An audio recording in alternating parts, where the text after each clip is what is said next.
Good evening, everyone. We're going to get the regular board meeting to order for May 18th at 7 p.m. Secretary, please call the roll. Valencia. Here. Cifuentes. Here. Reyes. Here. Lache. Absent. Olivas. Here. Moreno. Absent. Johnson. Absent. Please rise for the Pledge of Allegiance. I pledge allegiance to the flag of the United States of America and to the republic for which it stands, one nation, under God, indivisible, with liberty and justice for all.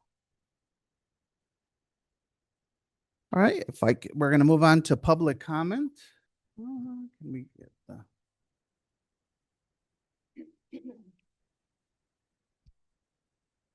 All right, we have no public comment. And at this point, then we'll move it over to Dr. Halverson for communications from the superintendent.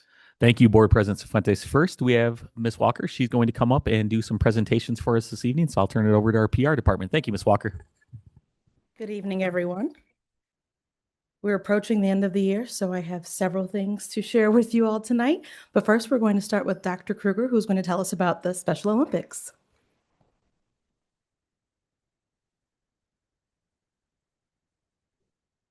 Hi, Board. Thank you for having us here and honoring us here tonight. We are so excited to be representing East Aurora, our whole district, as our Special Olympics team. And we had our largest team to date with 66 athletes that competed at regionals. You can see some pictures behind you. So exciting. Started with a little bit of rain, but then it all cleared up. And we haven't had sun since 2017, so we're getting kind of used to it. But it wasn't snow and it wasn't sleet, so we'll take it.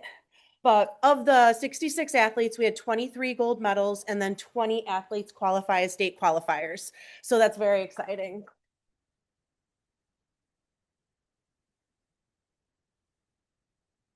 Our state event is going to be June 13th down at Illinois State University in Bloomington. The whole state goes down there to celebrate and compete and just show how brave everyone is. The motto for Special Olympics is let me win, but if I cannot win, let me be brave in the attempt. And I think all of our athletes have been super brave. So.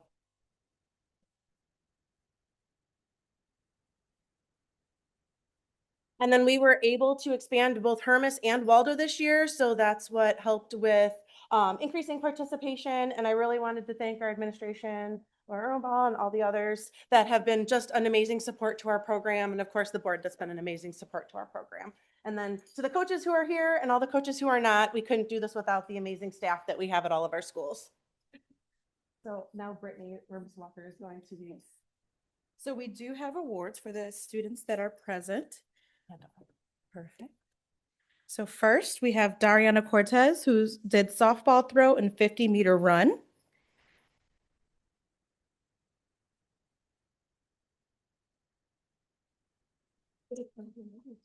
Elliot Garcia did the 50-meter run. We'll have them all lined up right here. Eros Gonzalez did the softball throw.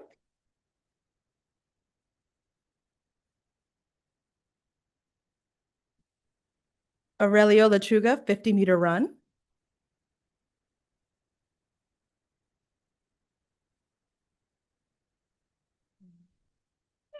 You're welcome. Olivier Losoya, softball throw and 50-meter run.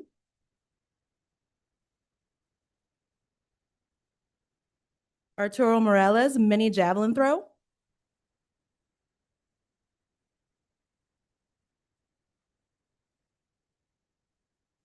Zorel Redmond, softball throw.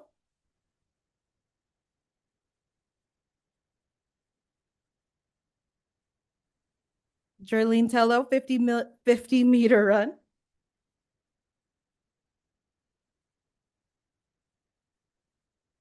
Samantha Terezas Gallegos, 50-meter run.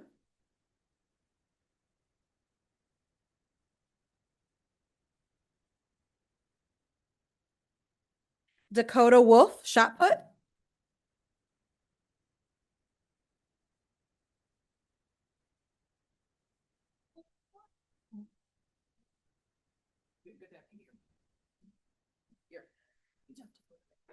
Edwin Leonardo, tennis ball throw, and 50-meter motorized slalom.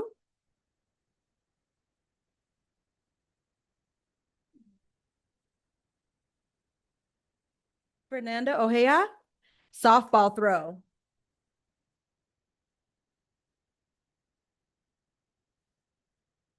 And then, so then, did you want to pick the? We'll do all the coaches come, and then we're going to have the Board of Education stand behind. All right, so let's squish all together, guys. Squish, squish, squish. You know everybody can hear that.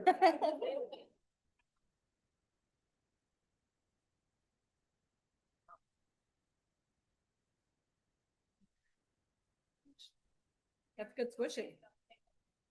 Oh, yes, parents, you may join us.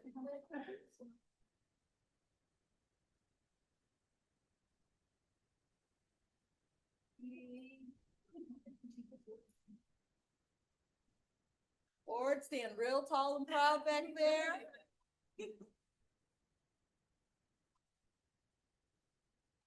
Okay, parent?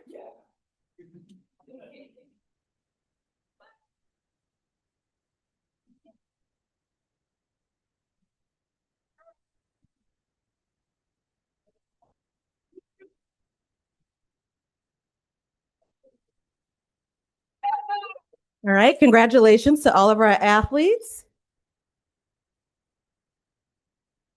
And athletes, you get to miss the rest of this meeting if you'd like. Yes. Sure. Even though I haven't set up my speech yet, I'm going to say to all athletes, I am so proud of you for getting gold, and you're all heading to state.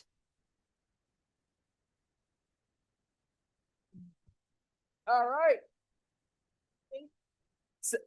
But what I'm going to say is, keep exercising. Hopefully you can get a slightly better record compared to the regionals, and hopefully you can get yourself golds as a state as well.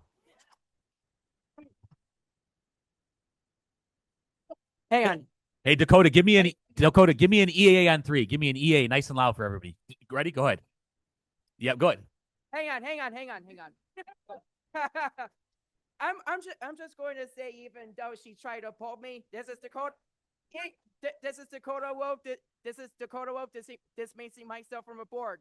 And as always, Let's go, Dakota. Let's go, athletes. Awesome job, buddy. Can we have another round of applause for all of our athletes and coaches and administrators?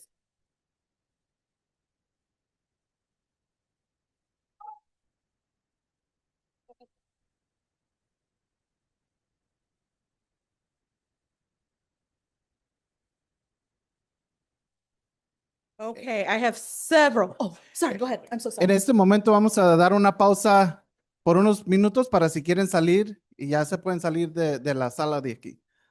Gracias.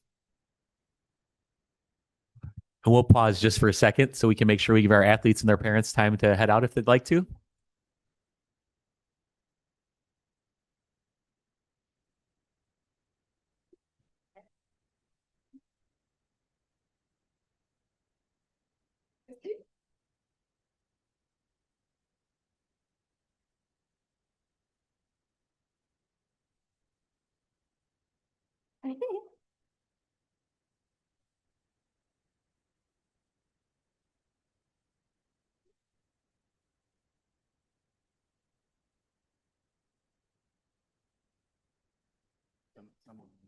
Yes, definitely. Yeah.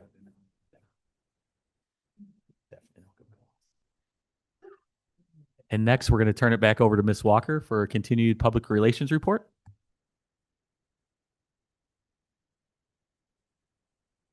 Okay, so we do have 2 more students that are here, and we would love to recognize them.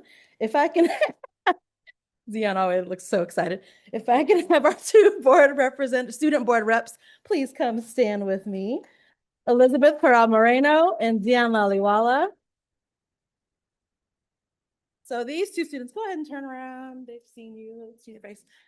These 2 students have been here since September, alternating giving their reports So you've heard from the students' perspective, from their voices.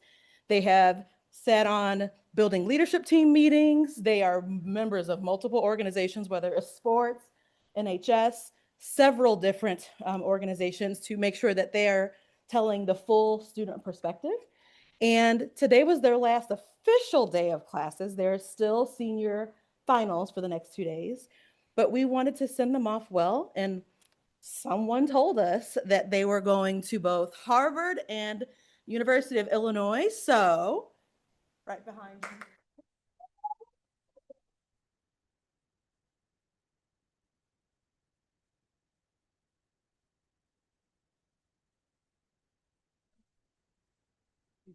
But maybe you can take the one thing off the top.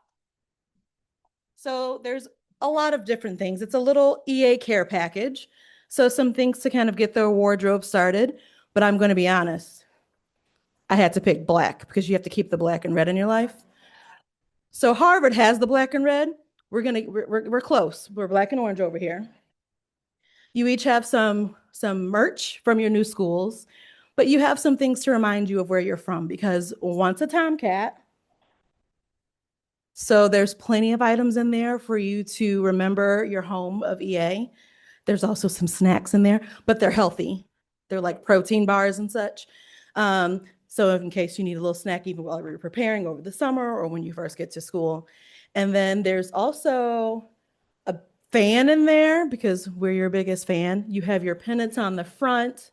There's a lot of little cheesy things in there, but we just wanted to make sure that you remembered where you're from here, and you go on and keep making us proud. So we just wanted to thank you for your year of service, being the student rep for the board. And I don't know if you had more. Yeah, Go ahead.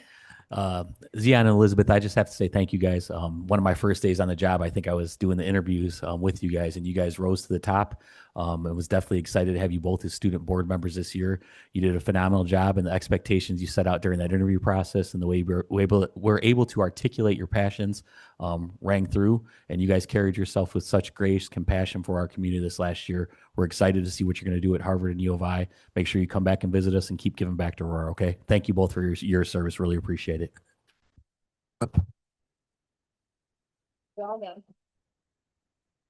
And this is officially your last Board of Education meeting.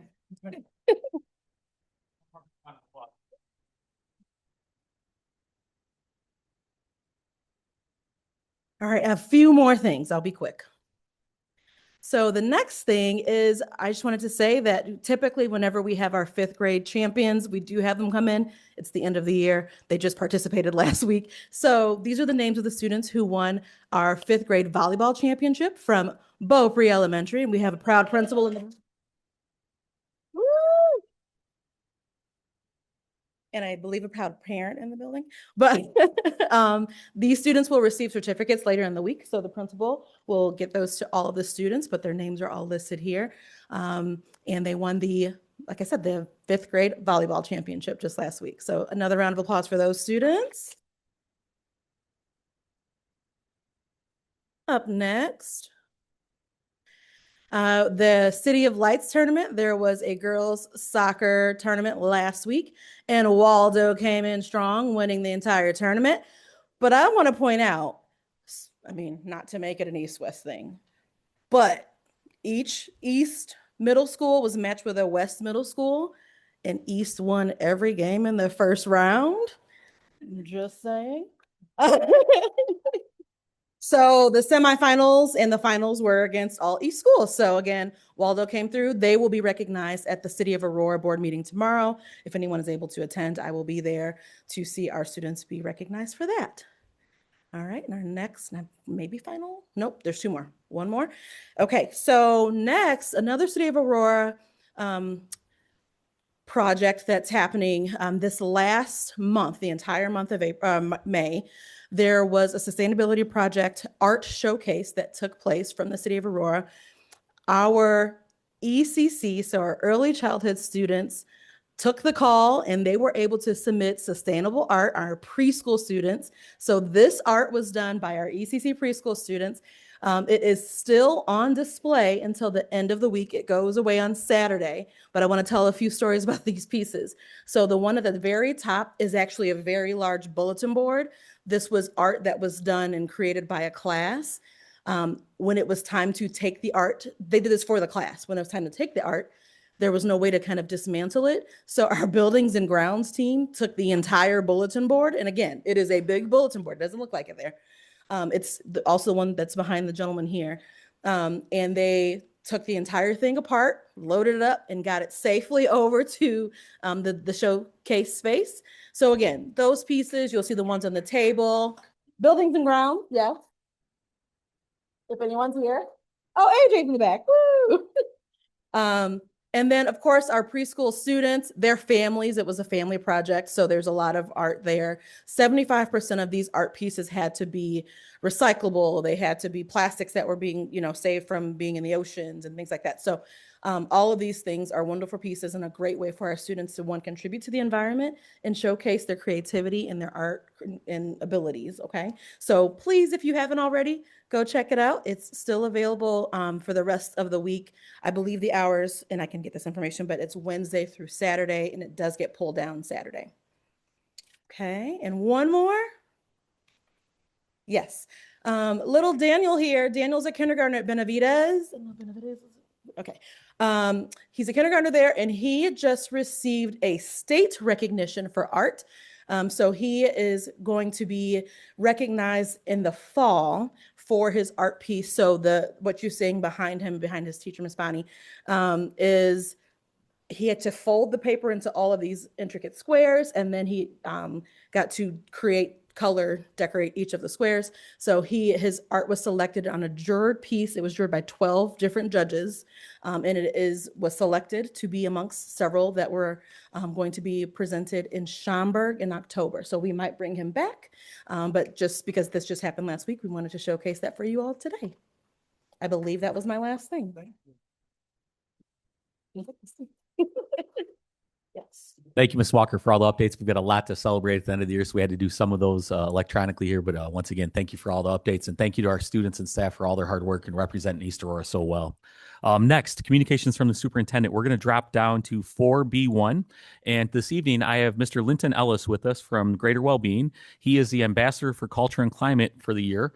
And he is going to come up to present his work so far this year. And then we also have some principals here who have worked within this year so far, as well as our culture and climate committee team. And they're going to come up to be recognized after Mr. Linton presents as well. So let's welcome Mr. Linton Ellis. Thank you. Good evening, everyone. Members of the board, members of the EA community, and the Aurora community at large.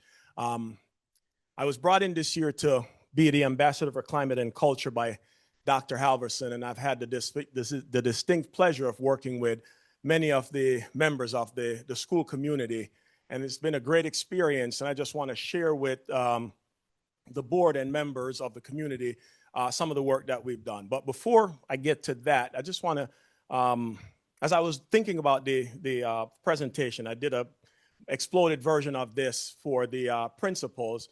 This is a pared back version of the same thing, but the title we've given to this is The Culture, the Hidden Variable in School Improvement. So as I know we are in the space, we want to see improvement from the students and the school community at large. One of the things that we think is a good driving force towards accomplishing those goals is culture. So, sorry, I got my clicker in my pocket here. Turn it on. Okay. All right. So when I say culture being a hidden variable, I'm not essentially saying it's hiding, but what it means is that culture is one of those overlooked important pieces of driving improvements. So it's often underestimated and undervalued, right? So that's what I mean by when I say it's a hidden variable. Okay, so why are we talking about culture? Culture is the most powerful, intangible force in any organization. It's not any of the other things that we would think about. Those things are built on a foundation of a strong culture, and culture drives outcomes in organizations. So let's talk about our current operational style in the education space, right? it's management by objectives. And what that essentially means is the organization defines the objectives. They align around teams and departments align around those objectives. They set individual objectives, individual and team objectives, and then we take action and monitor those actions, all driving progress and improvement. And then we take it and we, in a circular, cyclical kind of fashion, improve to get better outcomes and make things better, right? Then management by objectives, the essence of it is, okay, it's a very structured approach, right? It's goal-oriented and it's results-driven. But if you go back a couple slides, let me jump back, it says culture eats strategy for breakfast, right? Who said that? The same guy who pioneered management by objectives. He is the same person that says all the strategy you could put together, if it's not built on a foundation of a strong culture, the results are kind of all over the place. So culture is the thing that we should really focus on to help drive some of the outcomes that we're looking for. And again, strategy sets the direction. Culture is the thing that helps to determine the destination. All right, so look at this in terms of where we are as in the education space, right? Two different organizations, same constraints. What are some of the constraints in the education space right now? Limited resources, staffing challenges, there's time pressures, there's accountability demands on many fronts, and then there's complex student needs. When you're looking at two separate organizations having the same constraints, one is able to be successful and the other not so much. And the difference consistently is the level and the strength of the culture in which that organization is operating. Okay, so why am I talking to you guys about this right now? Leadership is the thing that shapes culture. So it said that culture is a lagging indicator of good leadership, but culture is a leading indicator of performance. Simply put, strong leaders set the vision, they cast the, make decisions, they set actions and cast a direction. The culture that we're operating in is what is able to help us to get to the outcomes that we're looking for. So real quick, I'm going to dive into, I worked with 9 schools this year, two middle schools and 9 elementary. And first of all, we didn't start out deciding to work with that many schools, but as soon as I started doing some of the work, some of the principals heard of what was going on and they didn't want their schools to be left out. So they reached out and we decided to expand the group and work with 9 total schools this year. So the next step is I'm going to just give a quick overview on the data and just talk about a few of the lessons learned as it relates to the outcomes and then talk about some next steps. Again, culture eats strategy for breakfast. If you don't get anything else from this presentation, understand that the strength of your culture is the thing that's going to drive the outcomes that you so strongly desire. Okay, so here are the composite culture scores on the left for the 9 buildings that we did this year. And if you can look at it, it's a 4-point scale and it's rated at a 2.5 or below. There's real great culture concerns requiring immediate attention. A 2.5 to a 2.9, a mixed and uneven culture. 3.0 to 3.3, generally positive culture.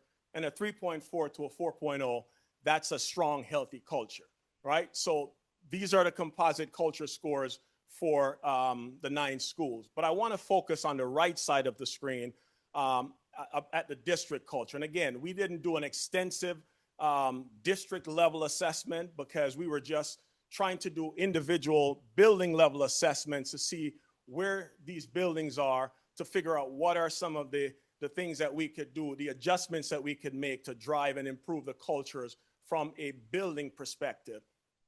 But I just threw some questions in there about the district. And so as you can see, the district score is a 2.87. And so progressing, right? And one of the other things, if you look at the average response rate, that's a 74% response rate. So very, very solid, statistically significant sample that we could draw solid inferences from to say, here is where these individual buildings are, and here's a perspective that the general populace share as we're looking to take that information and put it into an improvement plan. So here's a couple takeaways, and some of these takeaways, they might seem like they're more general, but I promise these takeaways are based on feedback we got from the 9 buildings. Culture is very active, right? Every behavior communicates something about your culture. There is a cost to neglecting culture. And so if not done intentionally, environmental factors will drive and shape your culture. So it's very important that when you're talking about trying to improve and bring everybody together in a unified way to coalesce around a vision and a goal, that we focus on building and sustaining and improving the culture of that, that building. Other takeaways: culture supports wellness, right? It does not, people can't really thrive in an environment where they're all in kind of survival mode. And I'm not saying people are all in survival mode, but truthfully, as I spend time with folks, there are quite a few folks who are kind of in survival mode.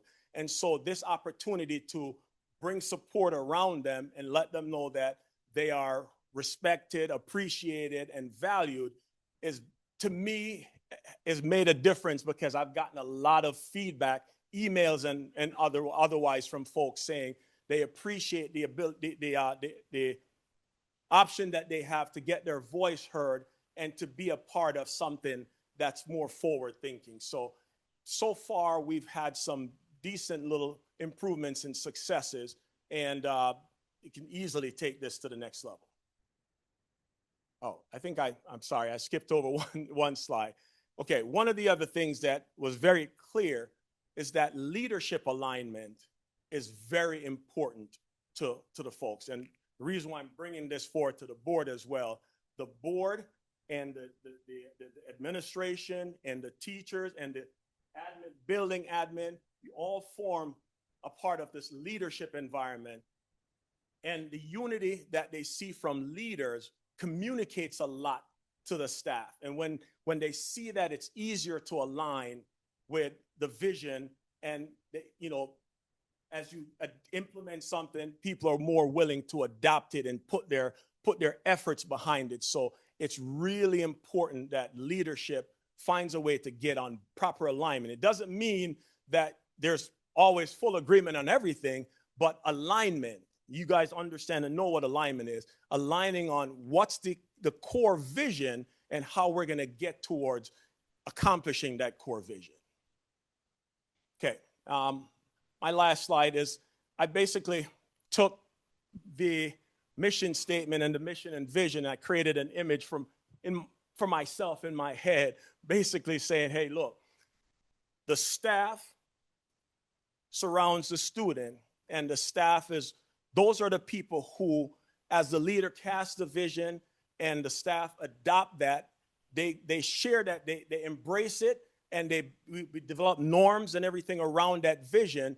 And that is what we use to drive progress. And as the kids see that happening, they embrace that and become a part of that culture and proliferate that through the district and through the community as well. So the three pillars that Dr. Halverson talked about in terms of his vision for the district this year is community involvement, that sense of belonging. That's a very essential part of culture and more than typical growth for the students. And again, culture that's built on trust and that has a foundation on relationship is the bedrock to driving forward these desires and changes that I believe the district is trying to get forward. So, Board members, do you have any question for Mr. Ellis about the work we've done so far this year, or any comments? And I've got a couple other follow-up questions afterwards. So, Mr. Ellis, do me a favor. Can you go back real quick to your the scale that you had and just talk through the why of a 4-point scale real quick? Yes, please. okay. Thank you. Yeah, so we use a 4-point scale because typically they use a 5-point scale, but the 5-point scale has this midpoint where it's a neutral, right? And we didn't want, in order for us to drive change in one way or the other, we really wanted to see where people fell. If they were more in one dimension versus the other dimension. I was really afraid that if we went with a 5-point scale, we would get a lot of non-data responses. Perfect. And just the other thing that I want to be very clear about is Mr. Ellis's work this year. Him and I have intentionally had a buffer. When we talk thematic approaches because we want to make sure that building level admin as well as the teachers feel that he is a confidant they can come talk to. While Mr. Ellis has worked in the public sector and private sector, his background is not in education. He's got an MBA, he's got a master's and all of those things, but it's important that the staff knows and the administrators know that when they talk to him, they can talk to him in confidence and know that it's not coming directly back to the superintendent. So him and I have been very intentional about that this year. So I just want to make sure that I state that publicly. Also, Mr. Ellis, can you talk about, I know we had a baseline score before, a previous baseline score, and we're as a district, we're up by about a point in that short period of time, correct? Right. So a couple of the dimensions, and I wanted to compare apples to apples. So on the dimension of support and trust, there is a 0.9 point, almost a full point growth in that score. And while that is not, it's not, tremendous, it's very significant because it's you have 3 points in which you could grow. The lowest score you could get is a 1 point, and the highest is a 4 point. So to be up by 0.9% of a point is a pretty significant growth from time 1 to time 2. And we deliberately delayed that for much longer and later because we didn't want the data to have noise. We wanted to be reflective of how people were actually feeling in that time and not being an emotional response based on some previous set of feelings. Perfect. The next thing I'd like to do real quick is if I can have the building principals who have worked with Mr. Ellis or the building administrators who have worked with Mr. Ellis that are here, stand up for me, please. And if you guys could walk up to the left side of Mr. Ellis, I'd appreciate it. So up on this side here. Come on up. Don't be shy. Walter, way to lead the way. I appreciate it, sir. Thank you. And then I also have one of the other works that Mr. Ellis has worked with us on this year. One of the things he's helped out a ton with this year is our Culture and Climate Committee. And I know I have some members here from the Culture and Climate Committee. If you guys could come up as well and stand on Mr. Ellis's right side there. And if you're on executive cabinet and you were a part of the Culture and Climate team, please feel free to go stand out there as well.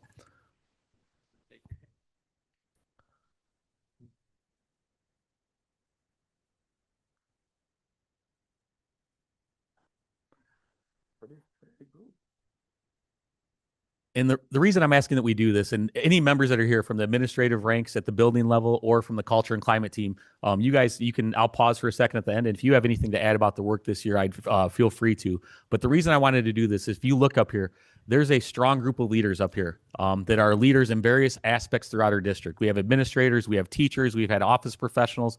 This work is not going to stop because this is what's going to help move us forward as a district is continuing to improve the culture and climate in the district. We know that climate can adjust on a daily basis, but culture is real, and culture, in order for it to be improved, needs to take sustained improvement, sustained effort, and we're going to continue to double down next year where our sense of belonging isn't just going to be in our school improvement goals, it's going to be the center of our school improvement goal. And that's not to say that we're not going to be strategic about the steps we're going to take when it comes to academics.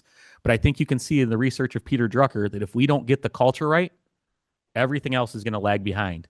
So as a leader, this is the one thing that I will stand by is that we have to continuously improve this culture. And when it takes a hit, because we have a social capital withdrawal, we've got to be real about it. We've got to be transparent, and we've got to be trustworthy and talk about what we could do next.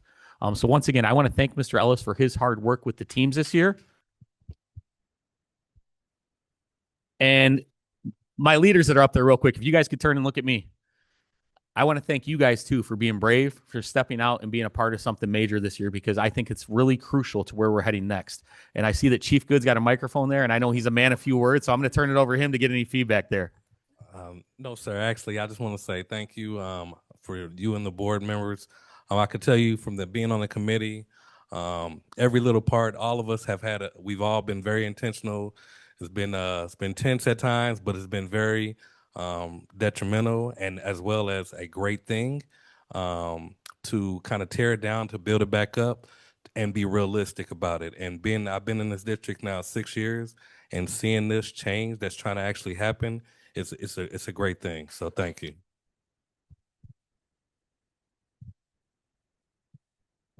And Dr. Alvis, I just want to say one last thing. One of the things I found that was very uplifting for me to see there was not one principal from a building that when we got the research done and we rolled up the numbers and we sat down to go over it, there was a lot of different areas where principals felt a little bit of disappointment, but they never hung their head and they said, okay, let's coalesce around this to make it better and improve it. So I think for certain, you guys have the right people in place and are not afraid to look themselves in the mirror and see what's happening and say, what do we do next to improve it? So I think that's an excellent start in building a culture.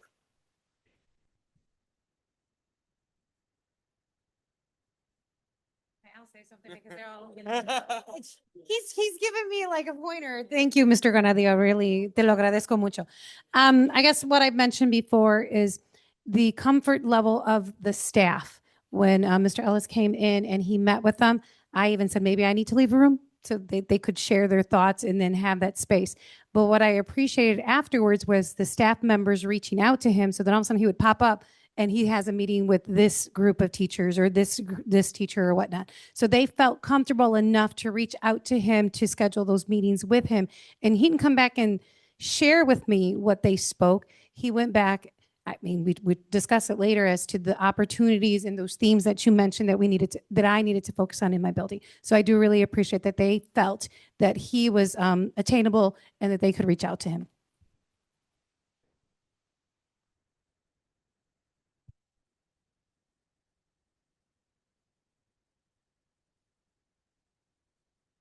Amy, you want to grab the table? Perfect. All right. And we have one more item under the superintendent's report.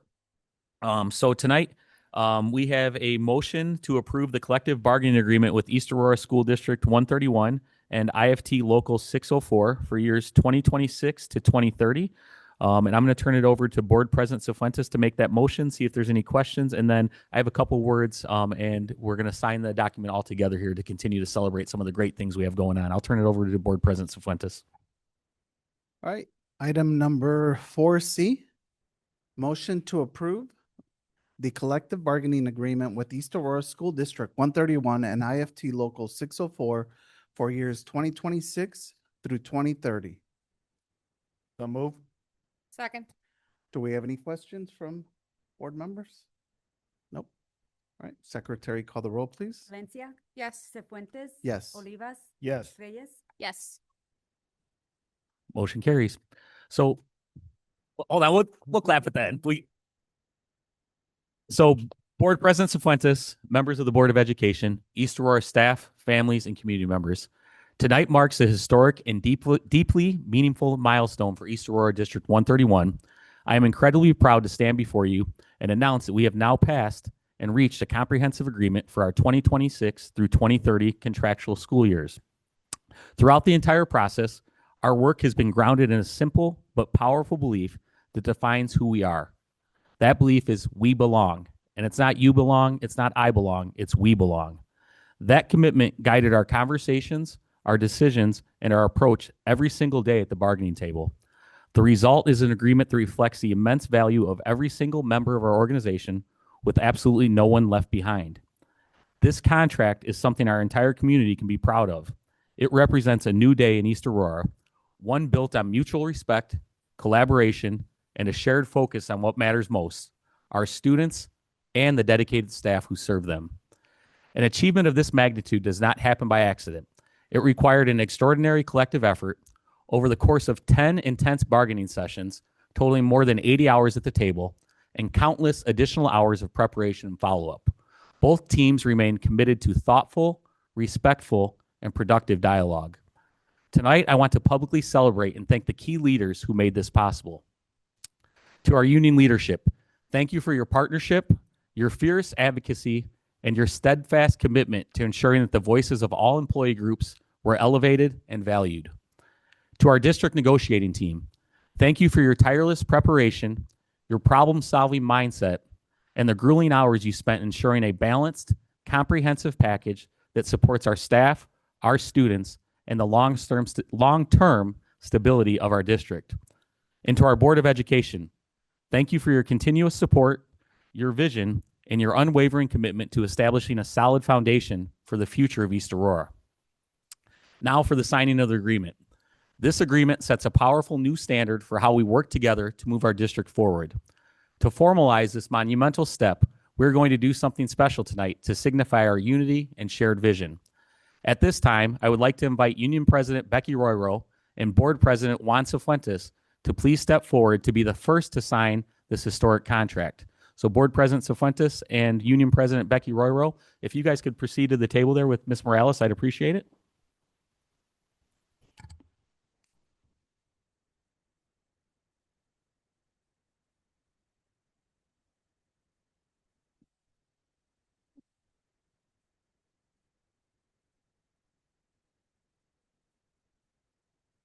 It's like a signing day. If you guys have ever seen the high school athletes moving on to college.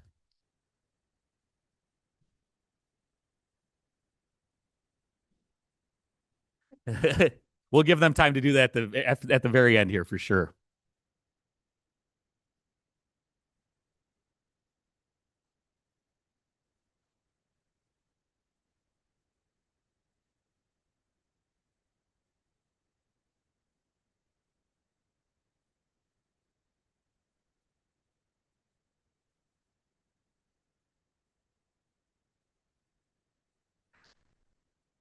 Thank you, Becky and Juan. Your leadership has been instrumental in bringing us to this moment. If you guys can leave those contracts on the table for me, I'd appreciate it.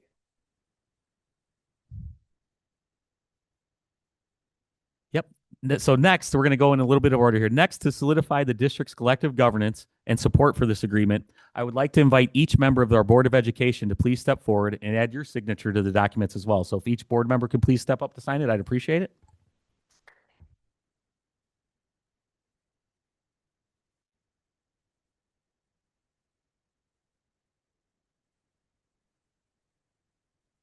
Yeah, you guys want to stand up? Yeah, because we'll give you time at the end.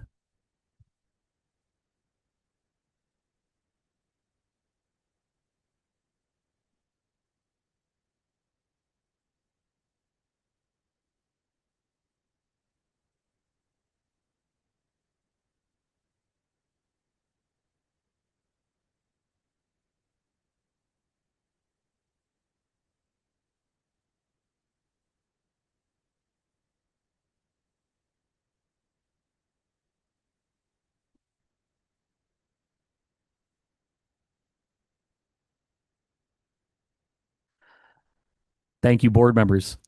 Finally, to show the complete solidarity, mutual respect, and collaborative spirit that brought this agreement to fruition, I would like to invite all members of both negotiating teams to please come forward and join us in signing the contract. So if I could have both sides come up to sign that contract, I greatly appreciate it. Little pep in the step, little pep in the step. Let's go.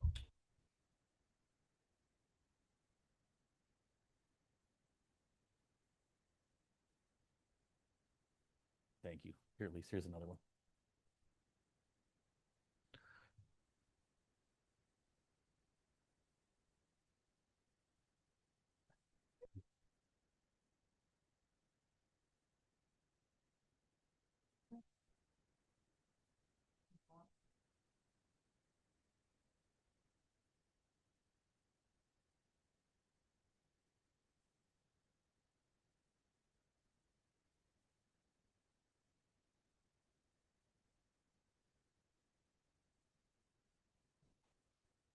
Yep.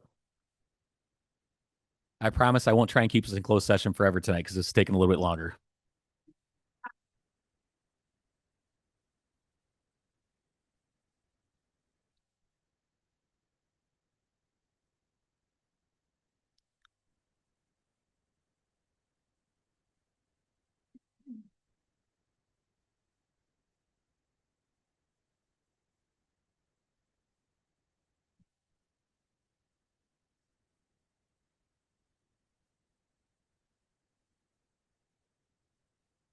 Yeah, if you guys want. Yeah, or let me just.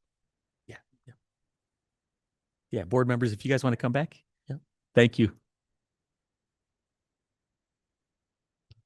So, in closing, Let the record show that tonight we didn't just sign a contract, we signed a promise to continue building a district where every student thrives, every staff member is valued, and everybody knows without a doubt that we belong.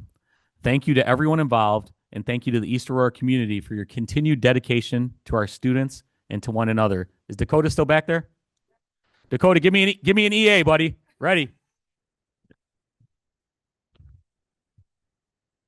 And with that, I'm going to turn it over to Board President Cifuentes for any comments, and also to Union President Royro after Board President Cifuentes. Thank you very much, guys. I appreciate you coming forward. Thank you for all your hard work.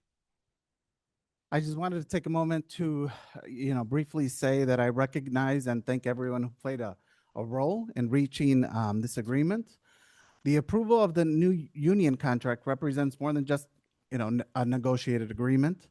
It reflects collaboration, professionalism, and a shared commitment to our students and our district. So I want to thank our teachers, union leadership, district admin, bargaining teams, fellow board members for their time, effort, and dedication invested in this process. This agreement, is significant for our district. It demonstrates that when we work together respectfully and keep students at the center of our decisions, we can accomplish meaningful outcomes.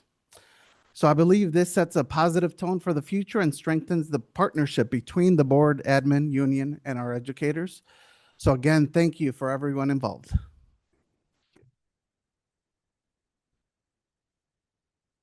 Becky, would you like to come forward? Yeah. Go ahead.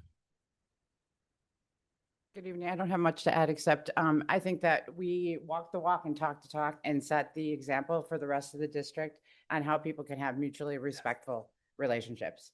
And it's powerful.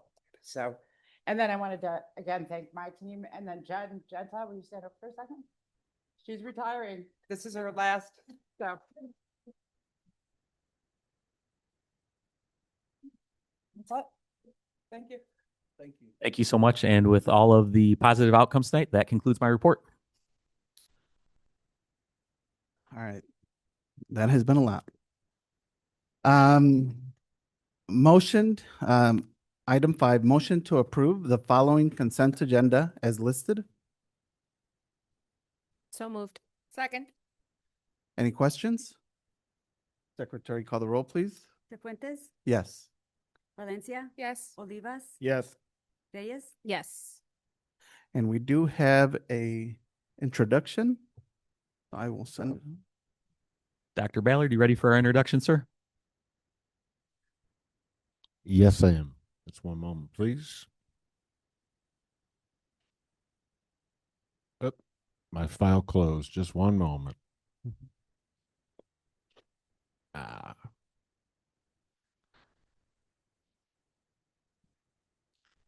Computer problem.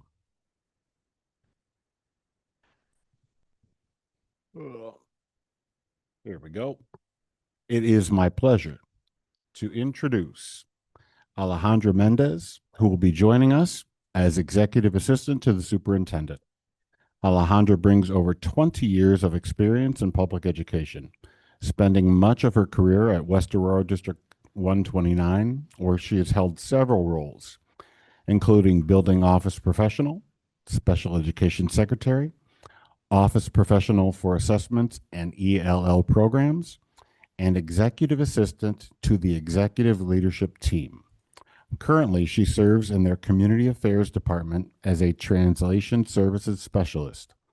Ms. Mendez graduated from East Aurora High School, and we are excited to welcome her back to East Aurora District 131. Congratulations on your appointment.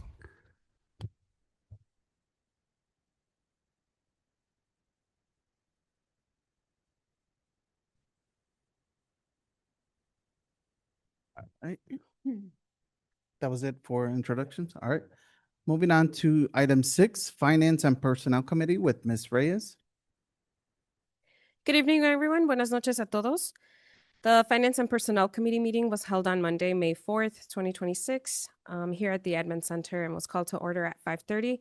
There were no public comments that night. Dr. Engel presented the district's donations in the March 2026 financial reports, and we all agreed that both were in order. He then presented the fiscal year 26 amended budget as updates were necessary to align beginning fund balances with the finalized fiscal year 25 audit, complete audit-related transfers into the Capital Projects Fund, update state and federal grant amounts, and revise evidence-based funding based on the state's final calculations. It was explained that the district's shift from Tier 1 to Tier 2 under the state funding formula resulted in a significant reduction in state funding, which is the primary reason for the projected deficit and was outside of the district's control. The amended budget reflects approximately $259 million in revenue and $269 million in expenditures, resulting in an estimated $9.3 million deficit. Dr. Engel noted that salaries and benefits account for nearly 2/3 of district expenses, and that increased special education tuition and outside placement costs also contributed to higher expenditures. We also discussed the importance of transparency regarding these budget changes and expressed appreciation for the detailed explanation. Dr. Engel went on to review the amended budget timeline, which includes board action to approve the tentative amended budget, a 30-day public display, a public hearing on the June 15th board meeting, and final board approval that same evening. Discussion continued regarding the district's partnership with West Aurora for Hope Wall student placements. Although the agreement was intended as a 50-50 cost-sharing model, historical data shows that the district has carried closer to 2/3 of the cost. After reviewing 10 years of financial and enrollment data, district leadership is seeking reimbursement credits that may total several $1,000,000. West Aurora has acknowledged the need to revisit the agreement and expressed willingness to work collaboratively moving forward. Finally, Dr. Ballard reviewed revisions to several IASB press board policies, noting that most changes were minor wording updates and legal reference revisions.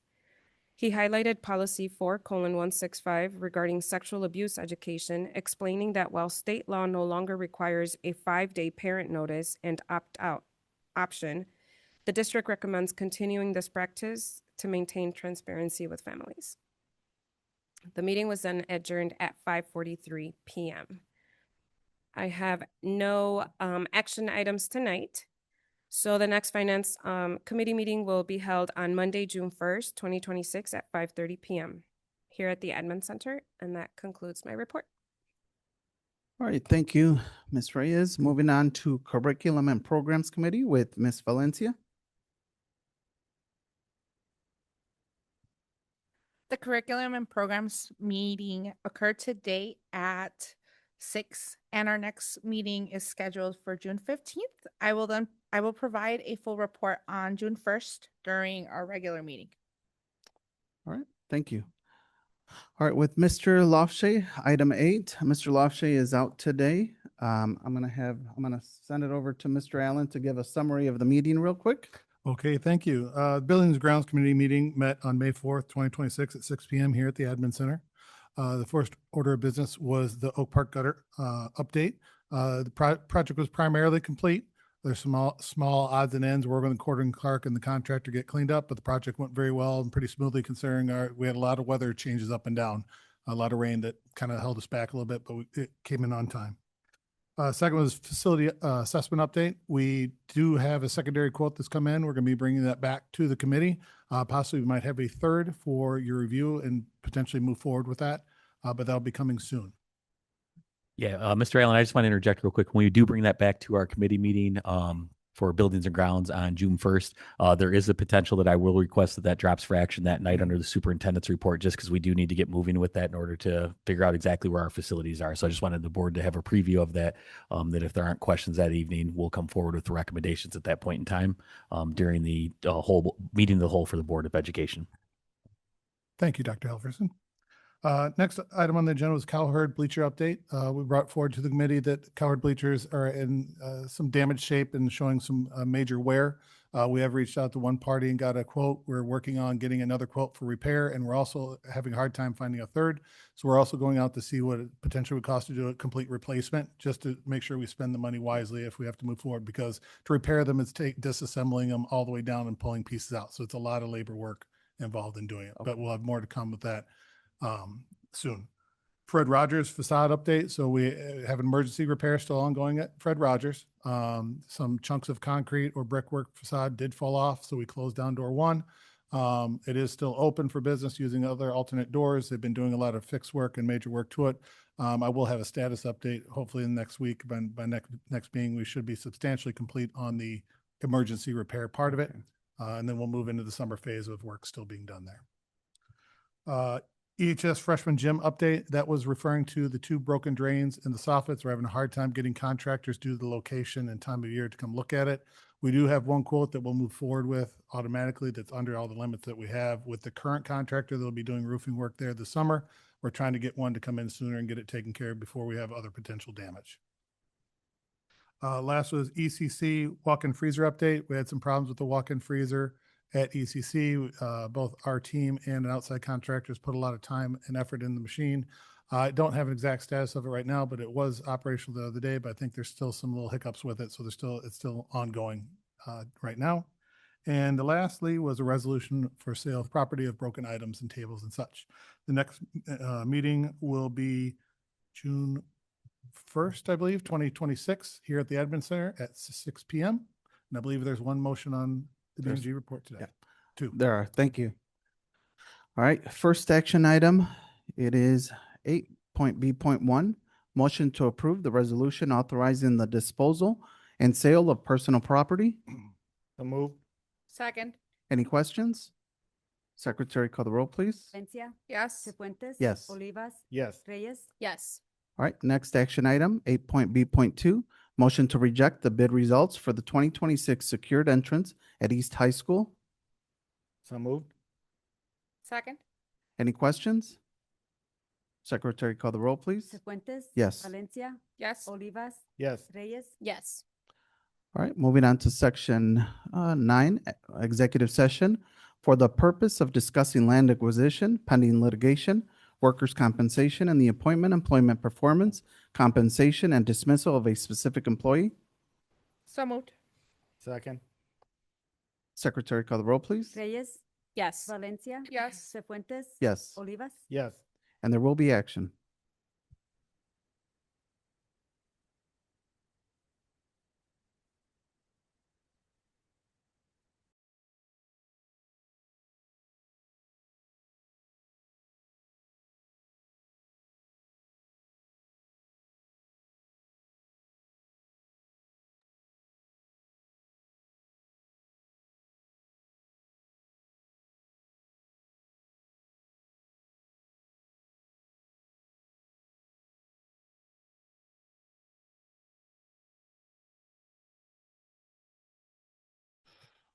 I'm waiting for Bob.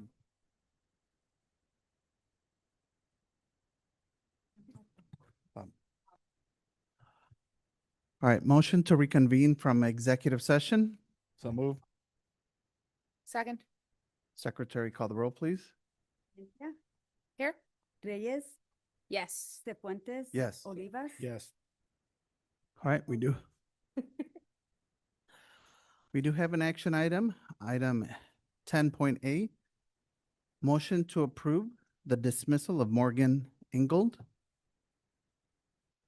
So moved. Second. Do we have any questions? Secretary, call the roll, please. Valencia, No. Reyes, Yes. Olivas, Yes. Cefuentes, Yes. All right, motion to adjourn. So moved. Second. Secretary, call the roll, please. Valencia, Yes. Cefuentes, Yes. Reyes, Yes. Olivas. Yes. All right, we're adjourned.